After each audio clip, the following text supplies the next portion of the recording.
오늘 여러분들과 같이 하나님의 진심이라는 제목으로 같이 말씀을 나누도록 하겠습니다. 제가 PPT를 이렇게 준비를 했는데요. 오늘은 제가 옆으로 빠진 이유는 성경 말씀과 여러분들 사이에 저는 중개자로서 그런 위치로 오늘 서기 위해서 옆으로 빠졌고요. 우리 손 목사님을, 담임 목사님을 뵐 때 이렇게 커다란 스크린이 있다는 것을 깜짝 놀랐습니다. 그래서 저는 옆으로 이렇게 빠지고 여러분들과 함께 이 성경 말씀 속으로 들어가는 그런 컨셉으로 한번 준비를 해보았습니다. 오늘 말씀 한번 같이 읽어보도록 할까요? 예레미야 29장 10절에서 14절 말씀인데요. 한번 같이 읽어보겠습니다. 시작. 여호와께서 이와 같이 말씀하시니라. 바벨론에서 70년이 차면 너희에게 성취하여 너희를 이곳으로 돌아오게 하리라. 여호와의 말씀이니라. 너희를 향한 나의 생각을 내가 아나니 평안이요 재앙이 아니니라. 너희에게 미래와 희망을 주는 것이니라. 너희가 내게 부르짖으며 내게 와서 기도하면 내가 너희들의 기도를 들을 것이요 너희가 온 마음으로 나를 구하면 나를 찾을 것이요 나를 만나리라. 이것은 여호와의 말씀이니라. 나는 너희들을 만날 것이며 너희를 포로된 중에서 다시 돌아오게 하되 내가 쫓아보내었던 나라들과 모든 곳에서 모아 사로잡혀 떠났던 그곳으로 돌아오게 하리라. 이것은 여호와의 말씀이니라.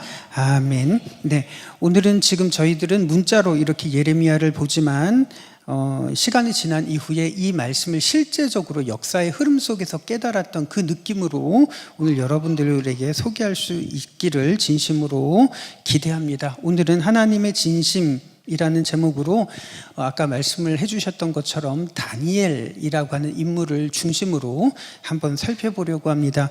저는 용산에 위치한 삼일교회에서 다음 세대 사역 교회 교육을 총괄했습니다.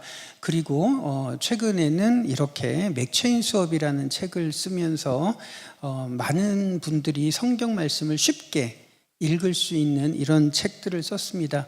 그 이유는 코로나가 터졌을 때 큰 교회였지만 이렇게 제공해 줄 수 있는 콘텐츠가 거의 없다는 것을 깨닫고 이때 아니면 이 콘텐츠를 만들 수 없다는 그 절박한 마음으로 코로나 중에 큰 교회를 뛰쳐나와서 20권의 책을 이렇게 완성을 했습니다. 그래서 맨 오른편에 이 맥체인 수업이 최근에 나온 책입니다. 혹독하게 열심히 치열하게 연구하고 책들을 쓰면서 오늘 여러분들에게 다니엘 수업, 중간사 수업, 맥체인 수업을 한 주에 걸쳐서 이렇게 전하도록 하겠습니다.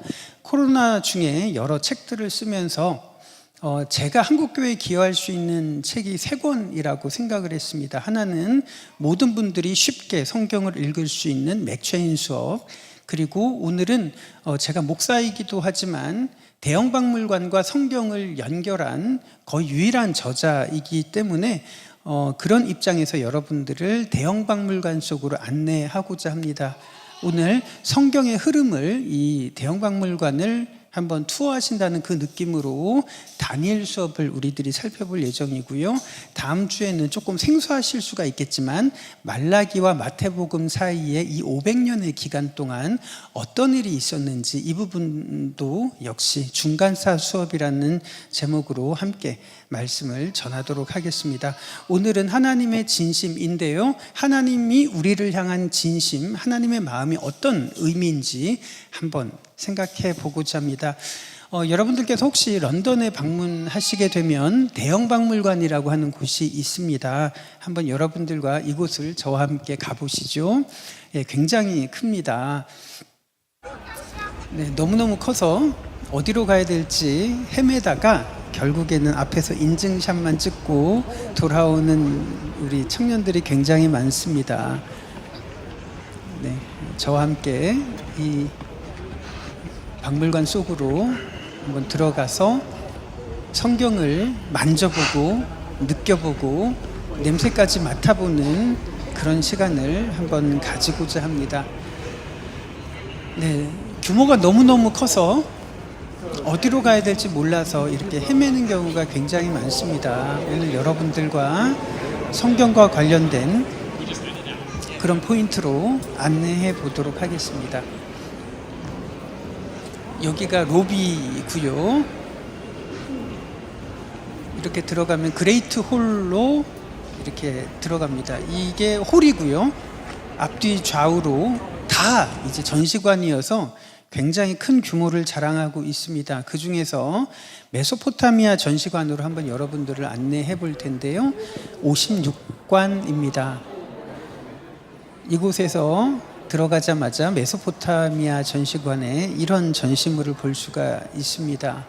인류 최초의 문명을 만들었던 메소포타미아 사람들은 입에서 입으로 이런 내용들을 전했다고 합니다. 이 내용을 보면서 참 깜짝 놀랐던 기억이 있는데요. 혹시 이 식별이 가능하실까요?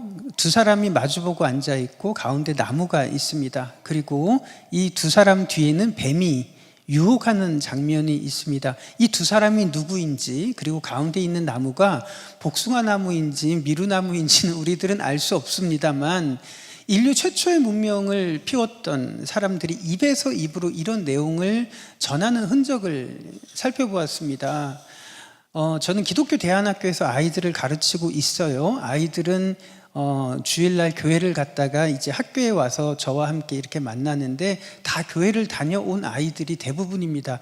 그렇지만 아이들에게 물어보면 교회는 갔다 왔다고 하는데 성경에 있는 이야기가 정말로 역사 속에서 벌어진 사실이라고 믿니라고 물어보면 거의 대부분의 아이들이 믿지 않습니다.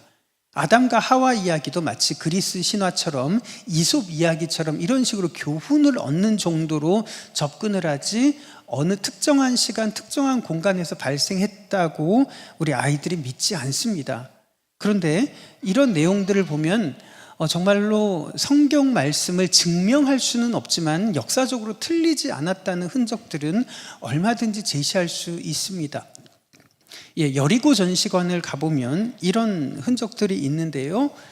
한번 여러분들에게 잠깐만 소개를 해보도록 하겠습니다. 여호수아가 여리고성을 정복하는 이 장면도 굉장히 신화처럼, 허구처럼 그렇게 믿어지는 그 시기에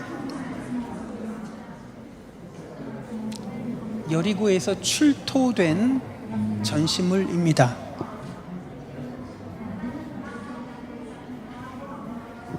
지금 보시면 7구의 시체가 동시에 발굴이 되었고요. 뒤에 보시는 항아리 속에 곡물이 그대로 전시가 되어 있습니다. 가득 차 있습니다. 그래서 고고학자들은 어떻게 생각을 하냐면 7구의 시체가 그대로 발견된 것으로 보아서 이것이 공동묘지일 가능성이라고 추측을 한 내용이 이 안내 글에 기록되어 있습니다. 그런데 성서 고고학자들은 다른 입장을 가집니다. 만약에 이 7구의 시체가 이렇게 고스란히 보존이 되려면 공동묘지여서는 이렇게 안 된다. 이 7구의 시체가 수천 년 동안 이렇게 보존이 되기 위해서는 메모리 되어야 한다. 그리고 공성전이 있으면 안 되는 이유는 뒤에 항아리 속의 곡물들이 그대로 보존이 되어 있는 겁니다. 그래서 성경 속에 있는 그 사건, 여호수아가 여리고성을 돌았을 때 성이 붕괴되어서 매몰되지 않았다면 절대로 이런 흔적이 나타날 수 없다라고 표현을 합니다. 우리들이 타임머신을 타고 가지 않는 이상 이 부분을 증명할 수는 없지만 그날 있었던 이 사건에 대해서 한번 생각을 해볼 수가 있을 것 같아요. 저는 해마다 아이들을 이 성경을 공부시키고 대형박물관으로 아이들을 데리고 갑니다. 이 설명을 들었던 아이들이 이 유리관 앞에서 한참을 이렇게 머무는 모습들을 볼 수가 있습니다. 이 유골을 보고 있노라면 이 유골은 수천 년 전의 그날을 아마 기억하고 있지 않을까 생각을 합니다. 오늘 우리들이 살펴볼 다니엘은 어린 시절에 소년 시기에 바벨론의 침공으로 바벨론의 포로로 잡혀갔던 그 소년입니다. 역시 우리 많은 학생들은 다니엘의 실존성에 대해서 믿지 않지만 박물관에서 보존된 바벨론 성벽을 지금 여러분들에게 이렇게 보여드립니다. 그 소년들이 포로로 잡혀갔을 때 이 바벨론 문명 앞에 서서 느꼈을 위압감, 절망감, 그 공포스러운 마음은 얼마나 컸을까라는 생각을 해보게 됩니다. 참 압도적인 문명 앞에 우리들은 이렇게 서 있죠. 그렇다면 우리들이 한번 생각을 해볼 부분은 이것입니다. 다니엘서의 핵심은 다니엘이 바벨론에서 총리가 된 것일까? 여러분들은 어떻게 생각을 하십니까? 많은 사람들이 다니엘 하면은 지혜의 인물로 생각을 합니다. 축복을 받은 인물로 생각을 해요. 왜냐하면 포로로 잡혀왔다가 총리까지 올랐던 인물이기 때문에 많은 사람들에게 다니엘이라고 하는 이름이 주는 의미는 기도 응답을 받은 사람, 축복을 얻은 사람, 축복의 화신 같은 의미로 이렇게 대하곤 합니다. 그렇지만 하나님께서는 다니엘이 총리가 되도록 하기 위해서 바벨론으로 보내신 것일까? 이것이 성경 말씀의 핵심일까라는 고민을 해보게 됩니다. 오늘 우리들이 한번 살펴볼 부분은 이것입니다. 왜 하나님께서는 다니엘을 바벨론으로 보내셨을까? 그것을 고민하기 전에 고대 시대의 세계관을 반드시 알아야 됩니다. 고대 시대에는 바로 신들의 전쟁을 그렇게 생각했던 시기였습니다. 다시 말해서 두 나라가 전쟁을 했을 때 한 나라가 이기면 그 나라가 국력이 세서 병력이 더 강해서 이겼다고 생각을 한 것이 아니라 이 시기의 사람들은 전쟁에서 이겼다면 그들의 전쟁의 신이 상대방의 전쟁의 신보다 훨씬 더 강했다라고 이렇게 생각을 했던 것이 그 당시 사람들의 세계관이었습니다. 그러니까 고대 시대의 사람들은 전쟁을 하기 전에 항상 군신에게 신탁을 합니다. 전쟁을 해야 될지 말아야 될지, 그리고 전쟁에서 승리하면 그들의 신에게 제사를 지냅니다. 왜 그럴까요? 우리의 신이 상대방 신보다 더 강하다라는 것을 그렇게 표현했던 방식이었습니다. 이것을 하나님도 모르지 않으셨습니다. 그래서 하나님 자신도 이스라엘 백성들에게 소개할 때 나도 너희들의 군신이다 라는 의미로 만군의 여호와 하나님, 그렇게 하나님께서는 자신을 소개하셨습니다. 고대 시대는 그런 세계관을 가지고 있었습니다. 그런데 이스라엘 역사를 보시면 끊임없이 많은 전쟁들이 벌어지지 않습니까? 왜 하나님께서는 그 전쟁 때 이기게 하셨을까요? 그들의 가치관이 그랬기 때문입니다. 하나님께서 전쟁에서 이기셨기 때문에 병력의 많고 적음, 숫자의 많고 적음의 문제가 아니라 하나님이라는 신이 상대방의 신보다 더 강하다는 것을 보여주기 위한 방편으로서 하나님께서는 자신을 드러내셨습니다. 그런데 문제가 생겼습니다. 어떤 문제가 생겼을까요? 이스라엘 사람들이 하나님을 의지하기보다는 이방의 신을 더 의지하는 모습들을 너무 많이 보게 되는 겁니다. 이것을 하나님께서는 우상숭배라고 표현을 합니다. 엄밀하게 말하면요, 안식일 날에는 예배당에서, 성전에서 종교적인 제사를 지내고 여호와 하나님을 부르지만 성전문을 나서는 순간부터 일주일 동안은 세상 사람들의 방식으로 그렇게 살아가고 있는 사람들의 모습을 하나님께서는 우상숭배라고 이렇게 표현을 하셨던 겁니다. 어떤 의미였을까요?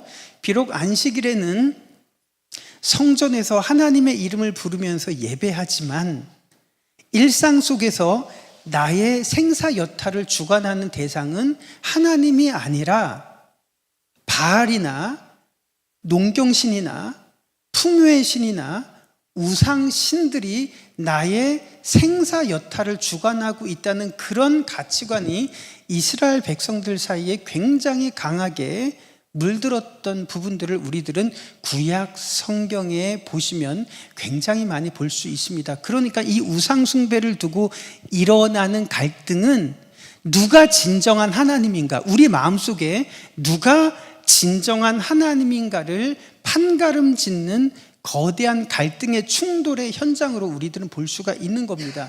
지금 보시는 이곳은 바벨론 전시관인데요. 바벨론은 이 당시 세상에서 가장 찬란한 문명을 자랑했던 바로 그런 문명이었습니다. 이곳은 55관 바벨론 전시관인데요.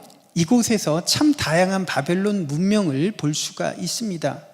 그 중에서 눈에 띄는 명칭이 있으니 바로 네부카드네자르라는 이 명칭을 볼 수가 있습니다. 네부카드네자르는 누구일까요? 성경에서 번역되기를 느부갓네살로 번역이 되는 왕입니다. 그러니까 성경에서 바벨론 왕이고 이스라엘을 침공한 그 인물, 이 실명을 이 유물을 통해서 굉장히 많이 볼 수가 있습니다. 이 바벨론 역사 기록을 여러분들이 같이 보고 있는데요. 아마 이 쐐기 문자를 읽을 수 있는 분들은 아마 없으리라고 생각을 합니다. 그래서 고고학자들이 이 부분을 해석을 하면서 이 바벨론 전시관을 가보시면 이렇게 영어로 이렇게 다 설명이 되어 있습니다. 그 부분까지도 제가 한번 캡처를 해봤는데요. 이렇게요. 네부카드네자르라는 왕이 예루살렘을 함락했다라는 내용이 이 바벨론 연대기에 이렇게 기록되어 있다고 고고학자들이 이렇게 표현을 하고 있습니다. 그래서 네부카드네자르는 기원전 605년부터 계속해서 이스라엘을 침공했다고 하는 그 바벨론 역사 기록을 우리들이 보고 있는 겁니다. 그러니까 바벨론이 이스라엘을 침공했다고 하는 역사는 이솝 우화기나 그리스 신화에 나오는 하나의 에피소드가 아니고 특정한 시간, 특정한 공간에서 벌어진 사건이라는 것을 우리들은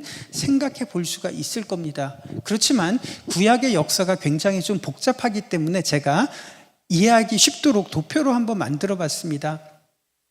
바벨론은 굵직하게 말씀을 드리자면 예루살렘을 3차례 침공했습니다. 주전 기원전 605년부터 1차, 2차, 3차에 걸쳐서 침공을 했고요.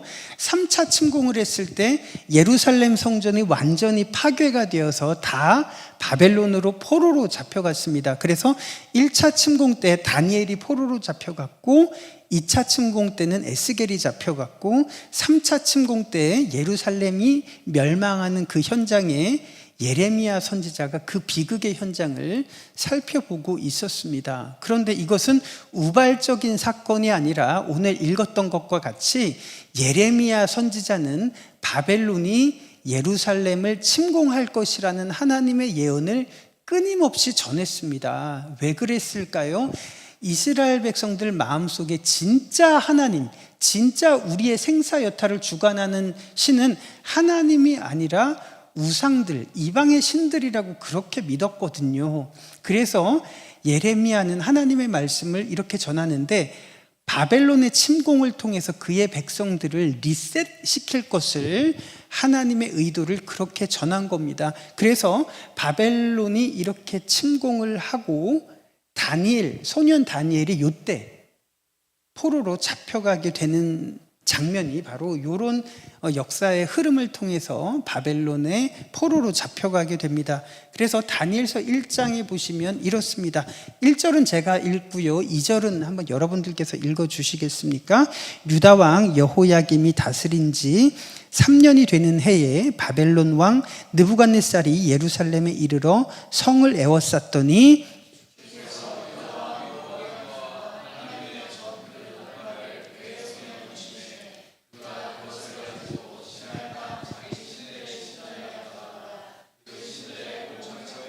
두었더라. 네, 이 구절, 단순한 구절이지만 이 구절은 우발적으로 바벨론이 예루살렘을 침공했다라는 사건만 보여주는 것이 아니고 또 다른 의미심장한 의미를 우리들에게 보여줍니다. 바벨론이 예루살렘을 침공한 이후의 사건과 명칭도 우리들이 눈여겨볼 필요가 있습니다. 그냥 침공한 것이 아니라 성전에 있는 기물들을 약탈을 해서 어디로 가지고 가죠? 시날 땅에 있는 자신들의 신전에다가 이렇게 봉헌을 하는 겁니다. 그 이유가 아까 말씀을 드렸던 것처럼 고대 시대는 신들의 전쟁이었기 때문에 그렇게 세레모니를 이렇게 한 거예요. 우리의 태양신 마르둑이 야훼라고 하는 이스라엘의 신보다 훨씬 더 강하다는 그 의미를 이 다니엘 기자는 우리들에게 이렇게 보여주고 있는데, 바벨론의 신전이 어디에 있냐면 신할 땅이라고 표현을 하죠. 신할 땅 하면 우리들 머릿속에 섬광처럼 스쳐가는 그 느낌이 있습니다. 바로 창세기 10장 11장에 보면 나오지 않습니까? 신할 평지에 무엇을 세웠나요? 바벨탑을 세웠습니다. 그러니까 이 바벨탑이라고 하는 것은 어떤 시기에 인류가 쌓은 탑일 수도 있지만, 그 본질은 우리들이 탑을 쌓아서 하나님 자리에 이르고자 하는 그 욕망이 표현된 결과물이 바로 바벨탑이었던 겁니다. 그 바벨탑이 세워진 곳에 나라를 재건한 나라가 바벨론이라고 하는 나라였던 거예요. 그러니까 이 바벨론이라고 하는 나라는 자신들이 하나님 자리에 오르려는 그런 탐욕을 가지고 있었던 나라였습니다. 그래서 이 바벨론 문명을 보시면 바벨론 공중정원의 흔적이 이렇게 드러나 있습니다. 그 공중정원을 세웠던 사람이 느부갓네살 왕이라고 이렇게 소개가 되어 있습니다. 그래서 고대 불가사의 중에 하나인 바벨론 공중정원, 과연 이 모래 한복판에 누가 이런 거대한 건물을 세웠고, 이 사막 한가운데서 어떻게 이런 거대한 물줄기를 끌어와서 이런 공중정원을 만들 수 있었는지 지금도 이해를 할 수 없기 때문에 고대 불가사의라고 하지만, 그만큼 바벨론은 탁월한 문명을 가지고 있었습니다. 땅속에서 발굴되는 이런 유적들을 보면 그 당시 약도와 지도들을 이렇게 흔적으로 볼 수 있는데, 어떻게 유프라테스 강으로부터 물줄기를 끌어와서 바벨론 공중정원을 만들었으며 바벨탑의 흔적까지도 나와 있는 이런 흔적들을 볼 수가 있습니다. 그러니까 지금 우리들은 바벨탑의 흔적에 대해서는 신화처럼 기억할 뿐이지만 2600년 전의 사람들은 바벨탑의 흔적을 알고 있었을 것이라고 고대 그리스 역사학자 헤로도토스는 그렇게 밝히고 있습니다. 거대한 지구라트 밑에 층층이 쌓아 올린 탑이었다라고 당대의 사람들은 기억하고 있다고 헤로도토스라고 하는 역사학자는 그렇게 말을 하고 있습니다. 그래서 그런 내용들을 종합해서 이 고고학자들이 상상도를 통해서 바벨탑을 이렇게 보여주고 있습니다. 탑을 쌓은 것이 아니라 바로 진정한 하나님이 우리가 섬기는 바벨론의 태양신이다라고 하는 세레모니를 이렇게 표현을 한 겁니다.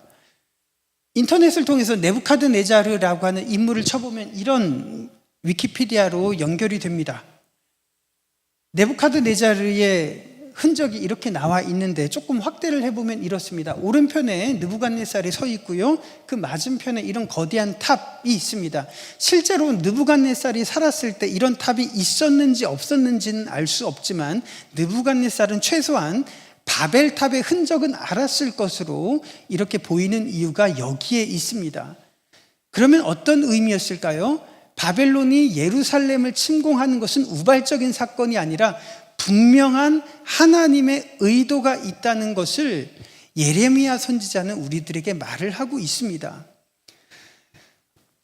제가 굉장히 충격을 받았던 한 장면인데요, 이곳은 아수르 전시관입니다. 그래서 이 블랙 오벨리스크가 전시가 되어 있는데 위에서 첫 번째고요, 두 번째 그림에 쐐기 문자로 이렇게 적혀 있습니다. 위에 쐐기 문자가 있는데 저게 어떻게 해독이 되냐면, 이 식별을 하시겠습니까? 누군가가 이마를 땅에 대고 굴복하고 있고 그 앞에 누군가가 서 있습니다. 조금 해상도를 높이자면 이래요. 지금 이마를 땅에 대고 굴복하고 있는 사람이 이 쐐기 문자에 따르면 이스라엘의 왕 예후라고 그렇게 적혀 있습니다.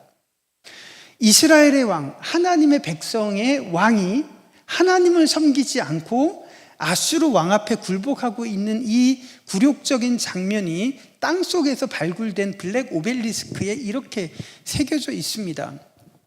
참 굴욕적이죠.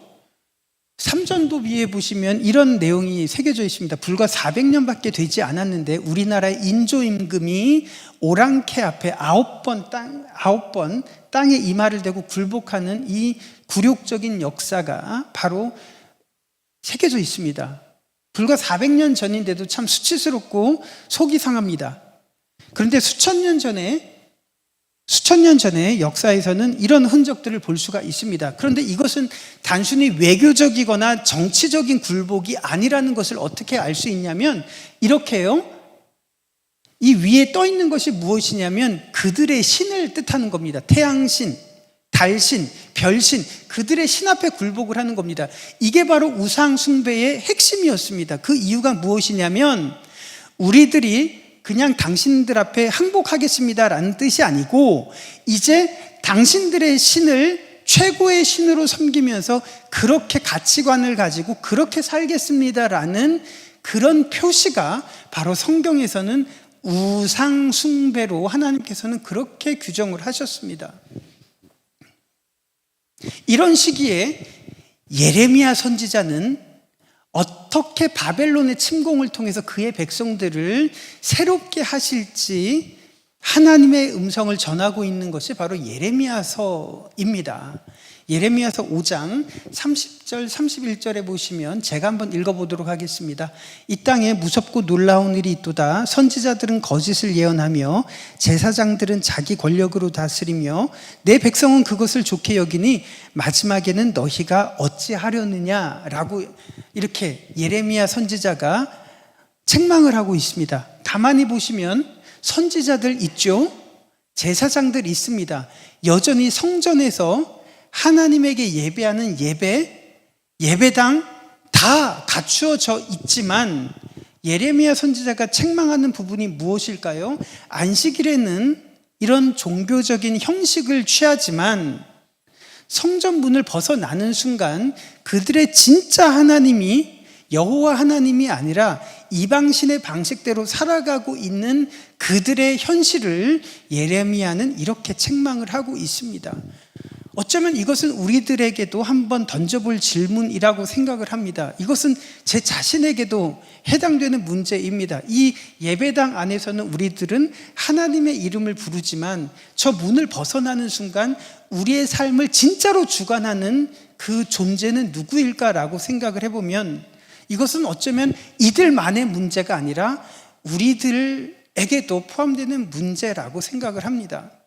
그 많고 많은 사람들 중에서 많은 선지자들도 있었고 제사장들도 있었지만 선지자들은 거짓을 예언했고 제사장들은 자기 권력으로 다스리면서 하나님을 참된 주님으로 섬기는 사람들을 찾기 어려웠던 이 역설적인 시대가 바로 바벨론의 침공을 앞둔 시점에서 예레미야 선지자가 했던 바로 그 경고의 시대였습니다.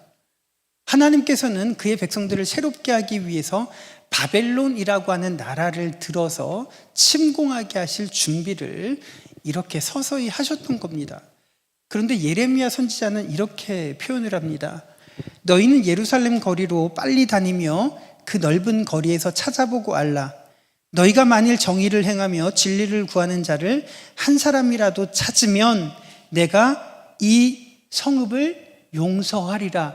하나님께서 바벨론이라고 하는 나라를 들어서 그의 백성들을 새롭게 하기 위해서 침공을 계획하셨는데 진짜 본심은 여기에 있습니다.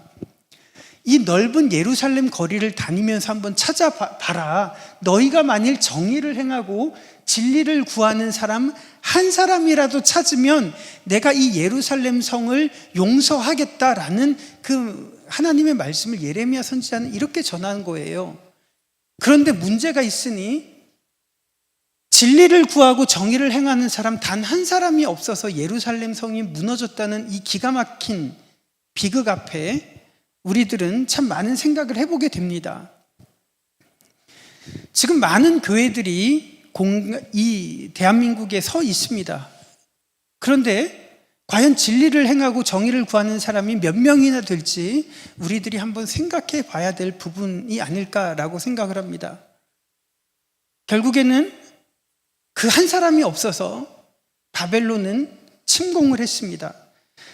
그렇게 바벨론은 세 차례에 걸쳐서 침공을 하는데 1차 침공, 2차 침공, 3차 침공을 통해서 예루살렘 성전은 무너집니다. 그때 소년 다니엘이 이렇게 포로로 잡혀가고요. 예루살렘 성전이 멸망한 이후에 우리들이 한번 들어보셨을 거예요. 바벨론 포로기가 이렇게 시작이 됩니다. 이렇게 포로로 잡혀갔던 사람들 입장에서 보면 굉장히 절망적인 상황이었겠죠. 이 속에서 하나님은 어떤 진심을 가지고 계셨을까? 하나님이 원하시는 것은 정말 무엇이었을까를 성경 속에서 우리들이 그 답을 얻으셔야 되리라고 생각을 합니다.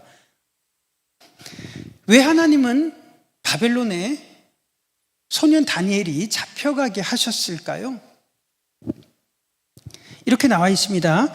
유다 왕 여호야김이 다스린 지 3년이 되는 해에 바벨론 왕 느부갓네살이 예루살렘에 이르러 성을 에워쌌더니 주께서 유다 왕 여호야김과 하나님의 전 그릇 얼마를 그의 손에 넘기심에 그가 그것을 가지고 신할 땅 자기 신들의 신전에 가져다가 그 신들의 보물창고에 두었더라.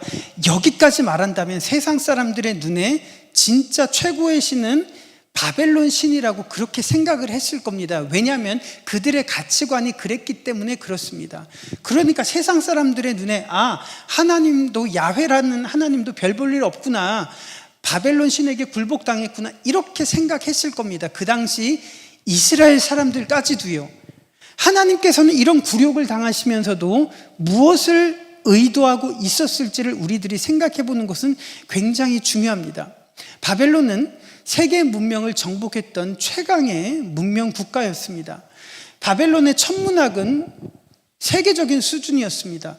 우리들이 아는 것처럼 별자리들을 우리들이 가지고 있을 거예요. 무슨 자리라는 그 별자리, 그리스 사람들이 만들어낸 이야기입니다. 그런데 그리스 사람들이 별자리 이야기를 만들기 전에 그 천문학적인 정보들은 누구로부터 얻었냐면 바벨론의 이 천문학자들의 이 정보를 흡수를 해서 만든 것이 그리스 사람들의 별자리 이야기입니다. 그런 걸 생각한다면 바벨론 천문학자들이 가졌던 이 점성술, 천문학적인 정보는 우리로 따지면 빅데이터에 해당되지 않을까요? 그런 지식이 권력이고 돈이고 무기가 되었던 바로 그 시기, 그때 하나님께서는 바벨론에 다니엘을 잡혀가게 하셔서 느부갓네살 왕에게 꿈을 꾸게 하죠. 그 꿈을 꾸게 하는데 바벨론의 천문학자들, 점성술사들이 누구도 그 꿈을 해석하지 못할 때 하나님께서는 소년 다니엘로 하여금 느부갓네살 왕이 꾼 꿈을 해석하게 하는 사건입니다. 이 사건을 통해서 우리들은 무엇을 볼 수 있을까요? 하나님의 보내심을 받은 볼품없는 소년이 당대 최고의 지식인보다 훨씬 더 지혜 있다는 것을 하나님께서는 보여주시기 위한 방편으로 그런 사건들을 보여주셨습니다. 그래서 마침내 포로로 잡혀갔던 다니엘은 느부갓네살 왕의 최측근 총리가 되는 자리까지 오릅니다. 이 사건을 우리들이 잘 알고 있습니다. 그것이 과연 성경 다니엘이 우리들에게 주고자 하는 메시지였을까? 아니라는 것을 우리들이 한번 살펴보려고 합니다. 총리가 된 다니엘은 느부갓네살 왕에게 이렇게 충고를 합니다. 한번 이 부분 같이 읽어볼까요? 시작. 그런즉 왕이여, 가난한 자를 긍휼히 여김으로 죄악을 사하소서. 그리하시면 왕의 평안함이 혹시 장구하리이다 하니라. 네, 지금 느부갓네살 왕은 세계를 평정한 정복 군주입니다. 이 군주가 다른 나라들을 약탈하고 사륙을 해서 경계를 넓혀가는 것이 아무런 문제가 되지 않았던 시기였습니다. 사람들에게 세금을 쟁취해서 나라를 부국하게 만들어도 이게 아무런 문제가 되지 않았던 시기에 총리 다니엘은 이런 조언을 합니다. 왕이시여, 공의를 행함으로 죄를 사하시고 가난한 자를 긍휼히 여김으로 죄악을 사하소서. 이거 목숨을 건 조언 아니겠습니까? 느부갓네살이라고 하는 군주는 이렇게 안 해도 얼마든지 세계에서 가장 부유하고 세계에서 가장 강한 권력을 가지고 있었던 살아있는 권력자인데, 다니엘은 이런 고백을 합니다. 이런 충고를 합니다. 그런데 이 충고의 내용을 보니까 아까 누가 연상되죠? 예레미야 선지자의 이 내용이 연상되지 않습니까? 다니엘은 바로 정의를 행하고 진리를 행하는 그 한 사람이 되기 위해서 하나님께서는 다니엘을 바벨론에 보내셨다는 것을 우리들은 이렇게 볼 수가 있습니다. 그러니까 지금 다니엘 마음속을 주관하고 있고 지탱하고 있었던 것은 무엇이었을까요? 예레미야 선지자가 전했던 그 하나님의 말씀이 이 아무것도 보잘것없는 이 소년 마음속을 주관하고 지탱하고 있었던 것을 우리들이 알 수가 있습니다.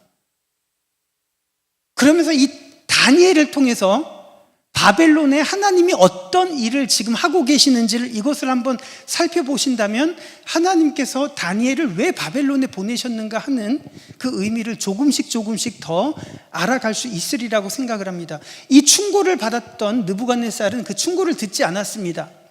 그래서 어떤 일이 있었냐면 7년 동안 쫓겨났다라고 다니엘서 4장에 말하고 있어요. 그래서 짐승처럼 쫓겨나서 방황하고 있었다라고 비참하고 초라하게 7년간의 생활을 보내게 됩니다. 그리고 다시 왕위로 복귀해서 다니엘서 4장에 보시면 하나님을 찬양하는 사람이 되었다라고 하는데, 저는 이게 되게 이해가 되지 않았습니다.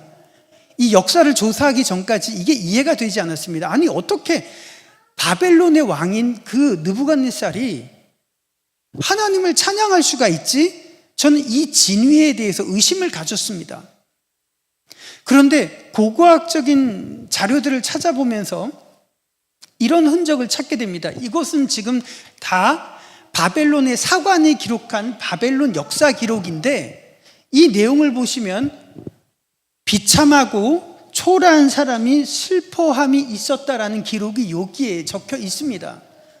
그러니까 느부갓네살 왕이 어떤 이유인지는 알려지지 않지만 비참하고 초라한 시절이 있었음을 이 바벨론 공식 역사 기록에 나타나고 있어요.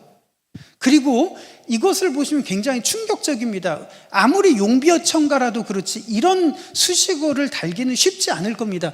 느부갓네살 왕은 어떤 왕이었다고요? 킹 오브 저스티스, 정의로운 왕이었다라는 이런 평가를 바벨론 사관은 이렇게 표현을 하고 있고요. 그 다음에 보시면 느부갓네살 왕은 어떤 왕이었냐고 하면 와이즈, 지혜롭고 경건하고 강하고 공정한 왕이었다라는 이런 평가를 바벨론의 역사 기록자들은 이렇게 남기고 있습니다.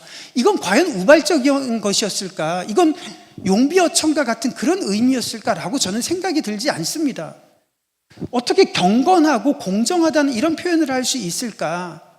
이게 다니엘서 4장에서 다니엘의 조언을 만약에 느부갓네살 왕이 떠올렸다면, 또 그것을 마음속에 새겼다면 그것이 가지고 있는 이 흔적이 아닐까라는 생각을 해보게 됩니다.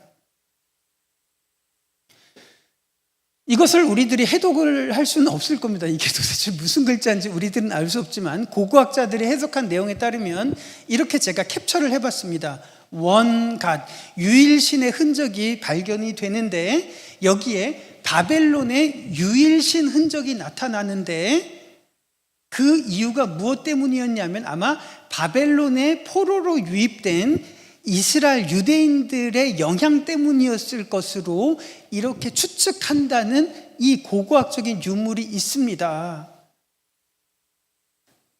어떻게 그 강력한 나라 속에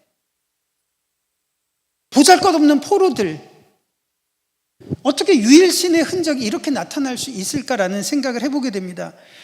우리 사랑하는 성도 여러분, 창세기를 어떤 마음으로 읽고 계십니까? 창세기는 모세가 기록한 모세 오경입니다.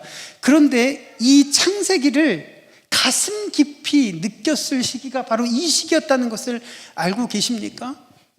태양, 달, 별이 아수르나 바벨론의 참된 신으로 군림하고 숭배받던 그 시기였습니다.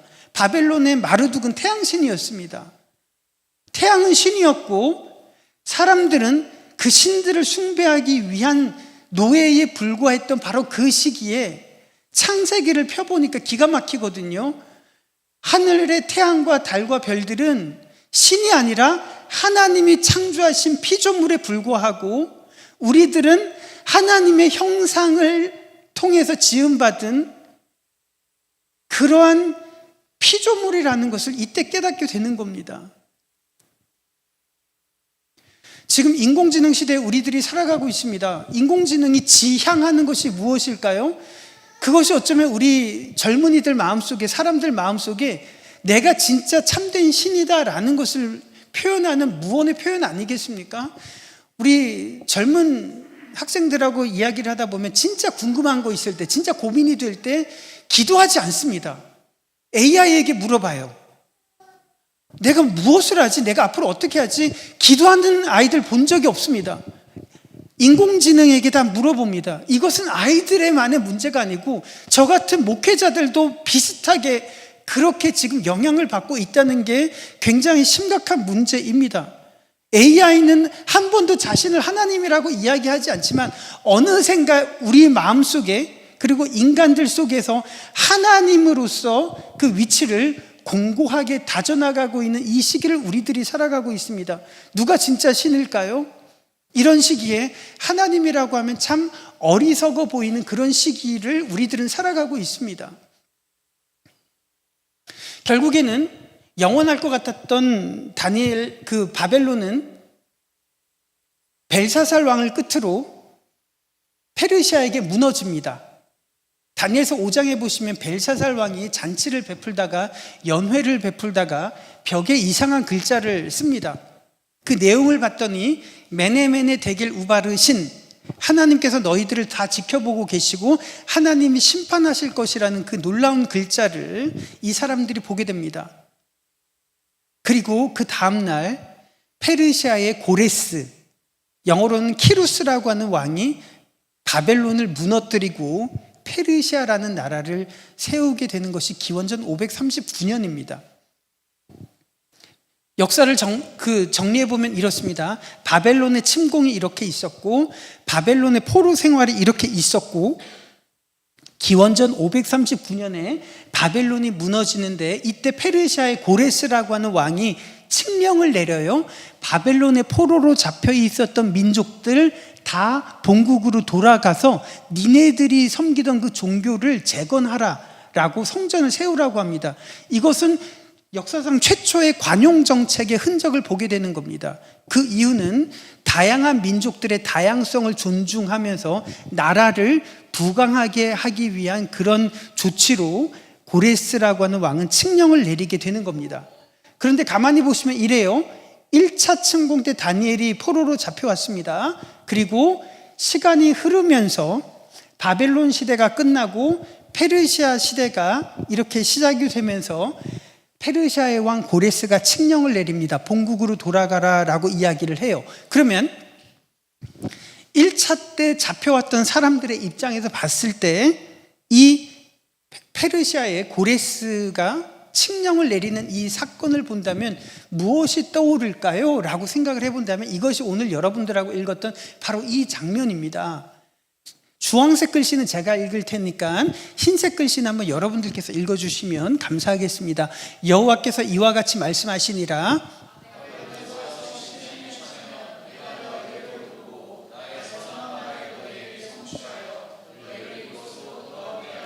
여호와의 말씀이니라.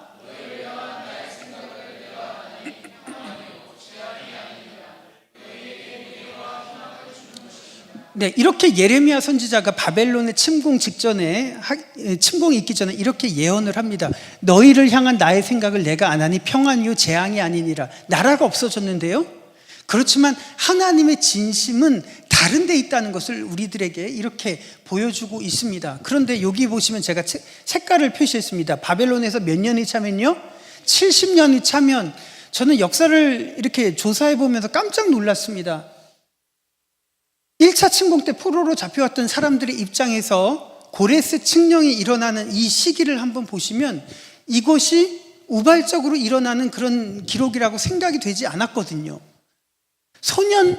소년 시기에 바벨론의 포로로 잡혀왔던 다니엘이 나이가 들었습니다. 그때 사자굴에 들어가잖아요. 그때 어떤 일이 있냐면 이런 일이 있습니다. 메대 족속 아하수에로의 아들 다리오가 갈대아 나라 왕으로 세움을 받던 첫 해, 이때 메디아와 페르시아 연합국가가 바벨론을 무너뜨렸던 그 해를 말하는 거예요. 곧 그 통치 원년에 나 다니엘이, 이 다니엘은 누굴까요? 할아버지가 된, 노인이 된 다니엘이겠죠. 아까 다니엘서 1장에서는 소년으로 잡혀왔는데 나 다니엘이 책을 통해 여호와께서 말씀으로 선지자 누구에게요? 예레미야에게 알려주신 그 연수를 깨달았나니 곧 예루살렘의 황폐함이 몇 년 만에 그치리라? 70년 만에 그치리라. 이걸 깨달은 거예요. 예레미야 선지자가 아까 했던 그 약속을 이때에서 비로소 그 약속을 깨닫게 된 겁니다. 한번 정리를 해보면 이래요. 1차 침공 때 잡혀왔던 다니엘의 입장에서 보니까 이제 어느덧 백발이 무성한 노구의 몸을 이끌고 있었는데 페르시아 시대가 되니까 예레미야 선지자가 했던 그 말씀을 기억하게 되는 겁니다. 그러면 1차 침공 때 사로잡혀 왔던 사람들이 고레스 칙령으로 인해서 본국으로 돌아가게 된다면 몇 년 만에 돌아가게 되는 걸까요? 거의 70년 만에 돌아가게 되는 거 아니겠습니까? 저는 이거 보면서 굉장히 소름 끼쳤습니다.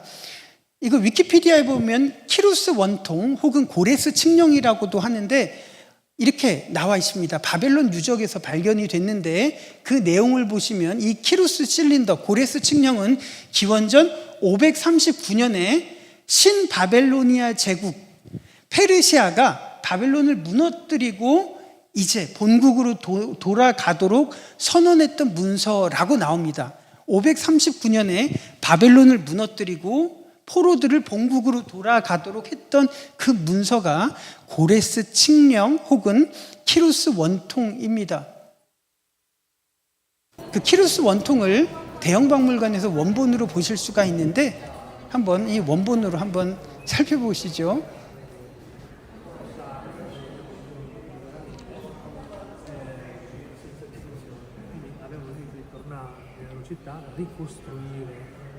네, 성서 고각자들에 따르면 이것이 대형박물관에서 가장 중요한 유물이라고 이야기를 합니다.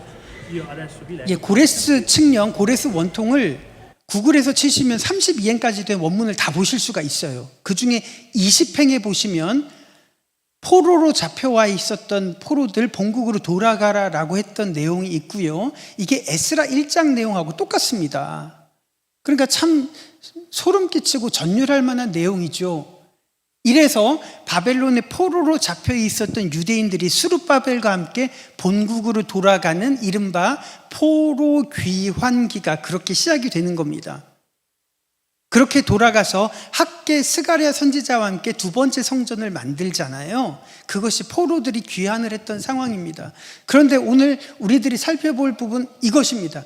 왜 다니엘은 돌아가지 않았고 페르시아에 남아있다가 사자굴에 들어가고 하는 그런 고통을 당했을까 하는 부분입니다. 왜 다니엘은 돌아가지 않았을까요? 이것이 저는 오랫동안 풀리지 않은 숙제였습니다. 이 부분 한번 오늘 마지막 부분인데요. 이렇습니다. 3절 왕이 곧 환관장 아스부나스에게 말하여 이스라엘 자손 중에서 왕족과 귀족 몇 사람, 이때 소년 다니엘이 포로로 잡혀가잖아요. 4절 곧 흠이 없고 용모가 아름다우며 모든 지혜를 통찰하며 지식에 통달하며 학문에 익숙하여 왕궁에 설만한 소년들을 데려오게 하였고 그들에게 갈대아 사람의 학문과 언어를 가르치게 하였고 이렇게 해서 바벨론 왕궁을 섬기기 위한 관리로서 3년 동안 바벨론식의 교육을 받습니다. 이게 성경에서는 이렇게 표현이 되지만 이게 구체적으로 말하면 어떤 부분일까요? 포로로 잡아와서 똑똑한 애들 잡아와서 3년 동안 교육을 시켜서 바벨론 왕궁의 관리로 지금 배치하려고 하는 그 교육인 겁니다. 그런데 이 대형박물관에 보시면 이 쇠기 문자에 뭐라고 적혀 있냐면 여기 느부갓네살의 측근 관리인데 성경에 기록된 쌀스김이라고 하는 환관의 이름하고 똑같은 이름이 이 쇠기 문자에 적혀 있다라고 이렇게 나와 있는 거예요. 그러니까 성경에 있는 인명들이 이렇게 발굴이 되니까 그 실제의 실명들이 이렇게 그대로 이렇게 발굴이 되더라는 겁니다. 그러면 이제 한번 정리를 해볼게요. 소년 다니엘은 바벨론에 어떻게, 왜 잡혀오게 되었을지가 이제 서서히 열리게 됩니다. 다니엘보다 100년 전에 활동했던 이사야 선지자가 이렇게 예언을 합니다. 또 내게서 태어날 자손 중에서 몇이 사로잡혀 바벨론 왕궁에 무엇이 되리라? 환관이 되리라. 그러니까 소년 다니엘과 세 친구들은 바벨론의 포로로 잡혀서 바벨론 왕궁을 섬기기 위해서 3년 동안 교육을 받는데, 엄밀하게 말하면 이 환관이 되기 위한 교육을 받았던 겁니다. 우리들이 환관하면 여러분들 어떻게 생각할지 모르겠지만, 고대 시대의 환관은 권력에 특화된 관리 아니겠습니까? 남성성을 거세하는 대가로 권력에 특화된 인물입니다.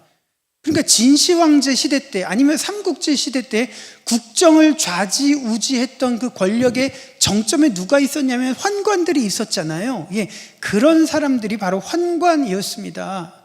그런데 유대인들의 입장에서 보면은 이것이 그렇게 기쁘지만은 않습니다.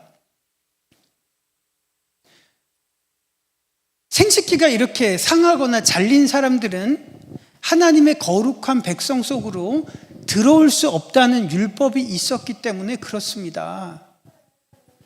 그러니까 이제 한번 정리를 해볼게요. 다니엘과 세 친구가 소년으로 잡혀갔습니다.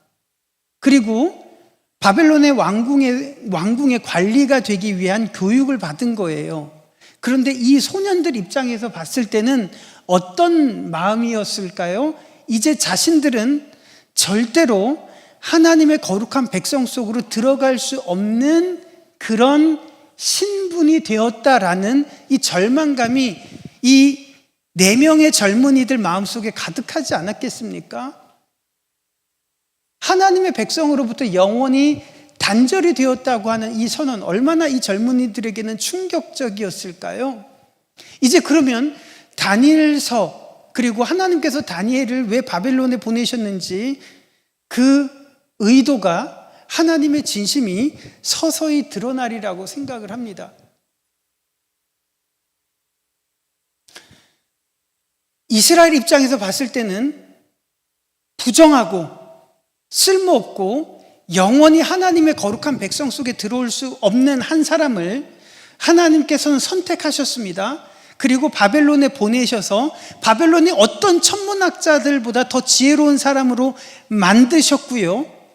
그리고 이 왕에게 이렇게 조언하게 하면서 바벨론 제국 한복판에 유일신 사상의 흔적을 드러내게 하셨던 겁니다. 이게 너무 놀랍지 않습니까? 그 당시 사람들이 봤을 때는 쓸모없어 보이고 부정해 보이는 한 사람을 하나님께서는 선택하셔서 하나님 자리에 오르려는 제국 한가운데 하나님의 살아계심을 드러내는 도구로 사용하셨다라는 것이 얼마나 가슴 벅찬 감격스러운 장면이겠습니까? 이것을 본다면 이 가운데 모인 여러분들에게 꼭 이 말씀을 나누고 싶었습니다. 하나님께서 다니엘을 사용하셨다면, 다니엘을 그 시대에 하나님을 드러내는 도구로 사용하셨다면 우리 중에 하나님께서 사용하지 못할 사람들은 아무도 없으리라고 생각을 합니다. 이것이 다니엘서를 통해서 하나님이 우리들에게 주시는 너무나도 선명하고 너무나도 절박한 하나님의 진심이 아닐까요? 하나님께서는 소년 다니엘을 그 제국 속에 보내셔서 느부갓네살 왕으로 하여금 정의의 왕이 되게 하고 경건하고 공정하고 지혜로운 왕이 되도록 하셨습니다.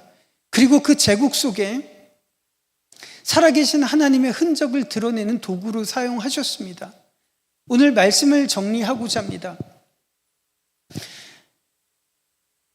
다니엘서의 핵심은 다니엘이 바벨론에서 총리가 되는 것일까요? 많은 사람들은 그렇게 알 수 있을지 모르겠습니다. 만약에 다니엘서의 핵심이 다니엘이 총리가 되는 것이었다면 그런 세계관은 고대 세계관의 일부에 지나지 않을 겁니다. 그렇죠? 왜 그럴까요? 다니엘이 총리가 되는 것이 하나님의 축복이라면 총리가 아니라 왕이 되었던 느부갓네살은 어떻게 설명할 건가요? 그런 논리대로라면 바벨론의 왕으로 만든 느부갓네살, 그 바벨론의 신은 하나님보다 더 능력이 많으신 그런 신이라고 우리들이 생각할 수 있을까요? 그거 아니잖아요. 총리가 되는 것은 영원하지 않잖아요. 불과 몇 년밖에 불과하지 않은 이 총리가 되게 하시려고 하나님께서는 다니엘을 바벨론에 보내신 것이 아니라 가장 볼품없고 가장 부정한 한 사람을 하나님께서 사용하셔서 우리들에게 미래와 희망을 주려고 하는 그 도구로 사용하셨다는 이 사실 앞에 우리의 인생을 맡기셨으면 좋겠습니다. 오늘 말씀을 정리하고자 합니다. 이 시기 어디를 보더라도 하나님 자리에 오르려는 이 시대, 그리고 오히려 하나님을 의지하고 하나님 앞에 무릎을 꿇는 것이 미련해 보이는 이 시기에 하나님께서는 우리를 사용하셔서 이 땅에 또 다른 다니엘 같은, 또 다른 다니엘의 새 친구 같은 그런 위대한 도구로 사용함을 받는 저와 여러분들이 되셨으면 좋겠습니다. 우리 사랑하는 성도님들이 예배 마치시고 나누는 그 모든 손길 속에 다니엘과 함께 하셨던 그 하나님의 향기가 여러분들이 전달하는 그 모든 손길들, 여러분들께서 섬기는 그 봉사의 손길들 속에 하나님께서 강하게 나타나시기를 주님의 이름으로 축복합니다.